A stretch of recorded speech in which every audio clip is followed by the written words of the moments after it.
All right, guys, let's get some MLB picks and props for Thursday, April 4th slate of games. Trey, let's take a look at that leaderboard. Have you start us off? Is slightly defeated, but that's not going to deter my confidence. I gave out the over 8 total runs in the Cardinals versus Padres game. There was only 5 total runs in this game. No runs in the last 5 innings. Did not see that coming. Yeah, I started off 3-0. I'm in a slump. 4 straight losses. I gave out the under 5 runs in the first 5 between the Pirates and the Washignton Nationals. They scored 6 runs in the second inning. They didn't score another run until the 7th inning, but the Nationals did get the win. So some good came out of this. My Nationals got a win tonight. So 0-1 day for the under on that play. Trey, let's go to the props. Have you start us off? Still defeated, but not lacking confidence. I gave out Trevor Story over 6.5 fantasy score versus the Athletic. Story 0-for-3 with a walk, and the walk was intentional. So he did nothing in that at-bat. Also gave out Joe Musgrove over 2.5 earned runs against the Cardinals. Musgrove, best game of his career, possibly. Who knows? Only allowed 1 run in this game. Stark difference than what we saw in the first 2 games. Yeah, and I am 0-0. My game got rained out. I had Scooble under 2.5 earned runs and Kerry Carpenter over 1.5 bases. Went with a double Tigers play, and of course it got postponed going up against the Mets. So we're going to stay at 0-0 there. Trey, we got to sweep the board today. Let's do it. 6-0 day for us today. Start us off. Yeah, and I'm going to start us off with this Pittsburgh Pirates going up against Bears, Washington Nationals game. And this is going to be an entertaining game to watch. Bears said it earlier. The Nationals, they won the first game of the series by a score of 5-3. In Washington, they were able to string together hits for what seems like the first time all season, where they finished this game yesterday with 10 total hits. And I have to believe that they're going to repeat that performance here at home. Given the Nationals, I'm going to take them here on the money line in this game at plus 110. I love that we're getting plus money with the Nationals here because Pittsburgh, they're throwing out Martin Perez in this game. And I believe that Perez got lucky in his last start, finishing that game with 4 1/3 innings pitched and allowed 1 earned run on 6 hits. But in that start, he finished allowing with a .333 batting average with a 2.08 whip. That is no bueno. That tells me that he got out of some tough jams, and there was a little bit of luck involved with that. And with the Nationals coming in this game with some hot bats, they should be able to continue that in this game versus Perez. And Washington, they're throwing out their ace in this game in Josiah Gray. And yes, Gray, he did get roughed up in the opening day start against the Reds, but I believe that kind of woke him up, and he should be locked in for this game against the Pirates.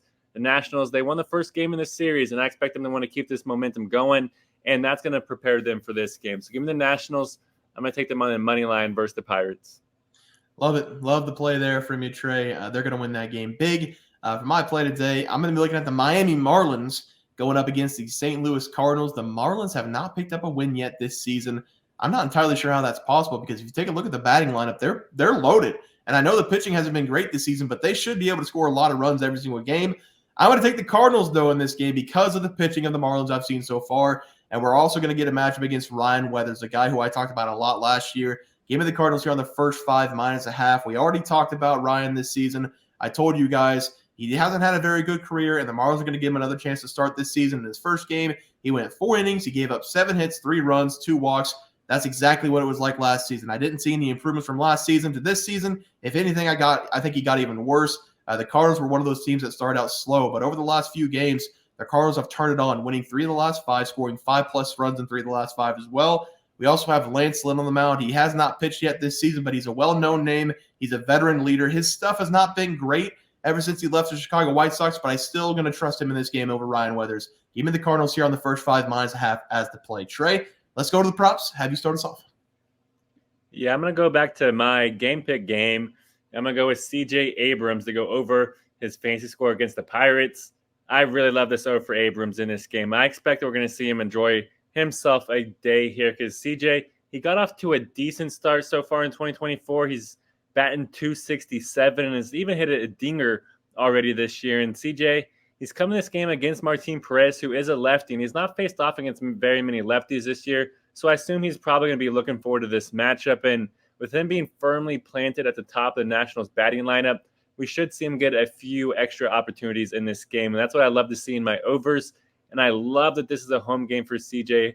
At home this year, we've already seen him play significantly better. In DC, CJ Abrams, he's batting .444 so far this year. It's a small sample size, but I love to see that momentum, and I expect him to carry it forward into this game. Give me CJ Abrams. I'm going to take him to go over his fantasy score against the Pirates. Yep, love that play there, Trey. For my batting prop, it's going to be Nolan Arenado of the Cardinals to go over 1.5 bases going up against Ryan Weathers and the Marlins. Nolan is definitely not the same player that he was whenever he was with the Rockies or the first couple years with the Cardinals, but he's still a very good player. He started the season out very slow, but he's on a 5-game hitting streak right now, and he's also not collected a home run, which I think is going to change in this game. I've already talked about Ryan Weathers. I think he's one of the worst starting pitchers in the MLB. Hopefully that shows in this game, but Nolan's actually met Ryan Weathers one time in his career. In 2 at-bats, when he saw him, he sent one of those 2 at-bats over the fence. You will not get any argument out of me if you want to take any of the Cardinals hitters tomorrow. Personally, I'm going to take Nolan because he does have a little bit of experience against Ryan Weathers. I still think Nolan has a ton of power behind him, and Weathers is a guy who is known for giving up home runs, giving up 12 last season and 57 innings of work.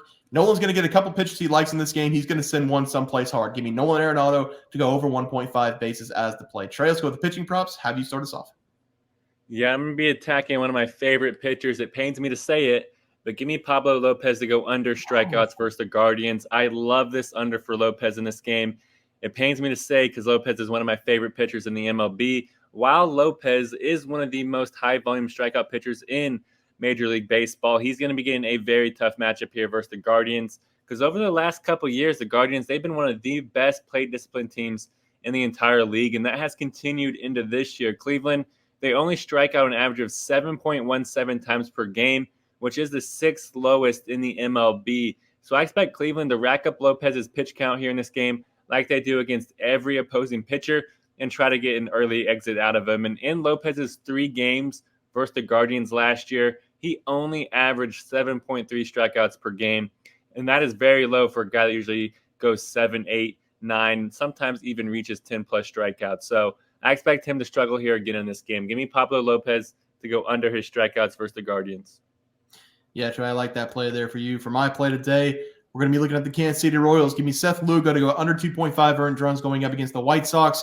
The Royals, it looks like, got a steal of a starting pitcher, taking Seth Lugo away from the Padres after he had a long stint with the New York Mets. Seth, he was robbed in his first game of a win because the Royals bullpen is horrendous. He went 6 innings of scoreless baseball, only giving up 2 hits on opening day. The Twins, everybody knows they have problems hitting and scoring from last season. It looks like the same problems have followed him into this season. And Seth now gets to go up against back-to-back teams in his own division who he should have great success against all season long. The White Sox are right there with the Mets this season so far as the worst offensive team in the MLB. The White Sox so far, they're averaging 2.2 runs per game, which is 29th in the MLB. 30th, you guessed it, the Mets with 2 runs per game. They've had problems hitting as well. They've had problems scoring. And in a clip I saw earlier this week, Trey, they also have problems having their coaches be on the field. They didn't have a first base coach for like 5 minutes, almost cost them out. The White Sox are a joke of a franchise in the MLB this season. I'm going to take Seth Lugo here to go under 2.5 earned runs and dominate in this game. Trey, let's go to the graphic. Have you start us off? Yeah, guys, I'm with Bears Nationals on the money line against the Pirates. I feel like they might even be the better team. The Pirates, they started off to a hot start last season. We can't be soon to forget their midseason collapse and ultimately finished very bad. And I'm also going with CJ Abrams over fantasy score against that Pirates team. I feel like Martin Perez might get let up in this game, and Abrams at the top of the lineup will get the most opportunities. Also going with Pablo Lopez under strikeouts versus the Guardians. Lopez, I love him. He racks up the strikeouts, but not so fast against the Guardians. Yeah, I'm going with the Cardinals here on the first 5 -1/2. The Cardinals have been playing much better, 5+ runs in 3 of the last 5 games. I think they put it on the Marlins. And then Nolan Arenado in the same game, over 1.5 bases going up against Ryan Weathers. I love the Cardinals tomorrow, if you can't tell. And they give me Seth Lugo, spelled wrong, under 2.5 earned runs going up against the White Sox. White Sox, they can't produce any hits. They can't produce any runs. Love that play there, guys. That's going to do it for the MLB player props and game picks for Thursday, April 4th slate of games. If you guys enjoyed the content, please sure drop a like on this video and subscribe to the channel below. See you guys next video, and thanks for watching. Super Bowl. We also have 12,000 subs coming right around the bend. We're at 10,200. We're going to give away 2 tickets to anybody to any game they want. NBA, NFL, college basketball. It doesn't matter. We can wait until the new season for NFL. Any game you want to go, whenever we get to 12K, we're going to have that giveaway coming up as well. Leaderboard. We had multiple questions this morning about how to become a member for the YouTube channel. Let's do that really quick tutorial. You're going to go to youtube.com. You're going to go to Bears Profit Plays. You're going to search it in. You're going to hit our thing. There's a join button right just to the right of subscribe. You're going to click that. There's 2 options. You have the Bear Pack for $4.99. That gives you access to YouTube member plays. And then you have the Bear Pack Gold for $7.99 a month. That gives you access to our member plays on YouTube. And it gives you a 1-month membership to our website, bearsprofitplays.com. So if you get the Bear Pack Gold, you save yourself $2 a month, a little bit cheaper if you want to do that. But that is the tutorial for anybody that needed it. We had multiple questions today through email about how to do it, and it wasn't working. But if you want to know, there it is right there. Trey,